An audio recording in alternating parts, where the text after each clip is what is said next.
யார் கூட அதிகமாக நேரம் செலவு பண்ணுகிறோம்?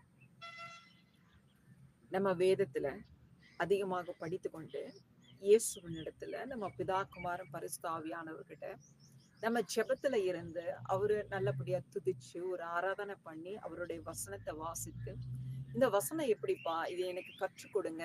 நீங்க ஒரு அழகா ஒரு ஃப்ரெண்டு கிட்ட பேசுறது போல ஆண்டவர்கிட்ட பேசி அவரோட உறவாடி கொண்டு இருக்கும்போது அவருடைய தன்மை உங்களுக்கு வரும். அதுதான் சொன்னேன்.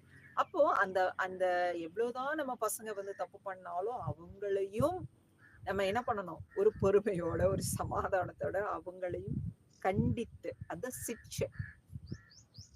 தண்டனையும் அது ஒரு சிட்சை தான். அப்ப அவன் மனம் திரும்பணும். அவன் மனம் திரும்பி திருத்திக்கிட்டானா அவன் லைஃப் ரொம்ப நல்லா இருக்கும். அப்படித்தான் நம்மளும் பெத்தவருக்கு அப்பாக்கு. அதனால அவனவன் செய்த கிரியைக்கு தக்க பலன் தானே. அதுதான் நம்மள பரலோகம் கொண்டு போகக்கூடிய